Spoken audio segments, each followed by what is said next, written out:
the remnants of Bashar al-Assad and hold whoever committed crimes accountable. Let's get some analysis now from Aaron Zellin, a senior fellow at the Washington Institute for Near East Policy. Aaron, thanks for joining us.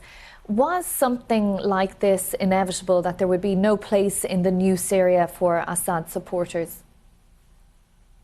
Well, I think we've seen that over the last few weeks to a month or two, that there's been increasing organization by people that had previously been a part of the regime. I think it's important to separate those that were part of the regime at the senior levels who were involved in these ambush attacks and just everyday Alawites. I mean, there hasn't been any de-Baathification process. Alawites still work in the ministries. They're still working in the governorates. They're still working at the district levels. So I think it's important that we don't confuse the two. Is the level of violence, though, that we've seen what you might have expected, or what do you make of what's happening? It's the worst we've seen since the fall of the regime. I mean, more people have died in the last 24 to 48 hours than during the whole 10, 11-day offensive that led to the original fall of the regime. The question is whether this will lead to something that spirals out of control, or if this is just one last gasp of a group of people that were part of the upper echelons of the prior regime trying to get one last lick in before most people realize that there isn't much they can do and that the reality has changed. And how can Syria's new regime appease to those disenfranchised groups, especially those who remain heavily armed? Well, I mean, when the regime fell, they gave amnesty to anybody that was part of the regime. And so these people have gone against this. They've also had a whole campaign to settle accounts, essentially, between those that were part of the regime and those seeking to join with the new government as well. So they've been very careful to deal with this in a delicate matter.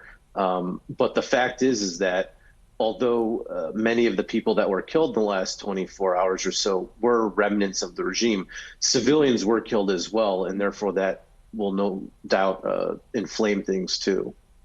So what approach should be taken to prevent more civilian casualties? Well, I think there needs to be a bit more discipline. And also, it isn't just the security forces. There's a lot of reports on both sides, whether just regular Sunni civilians or regular Alawite civilians that are involved in vigilante activity as well, which obviously is easier said than done in terms of trying to stop it, especially when there's sectarian fighting going on. But I mean, one of the things that's important is that there's a lot of civil society within the Alawite community that were against the regime. And therefore, I think it's important for the new authorities to engage them more than just the traditional notables or religious leaders who are more pro-regime previously, and therefore build up a new constituency of Alawites that feel like they're empowered and also want to buy into a new system that's more open to everybody. So how do you see this ending? What's the next step?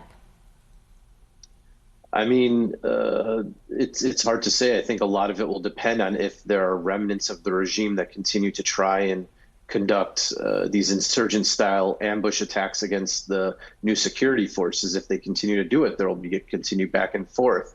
But the reality is that they're a small minority, and there's no going back to the Assad days. And so it only will be self-defeating in some levels, or they decide that and realize that, you know, they need to move on and that they need to work within this new system. Okay, Aaron Zellin of the Washington Middle East Institute for Near East Policy, thank you for joining us here on BBC News. Thanks for having me.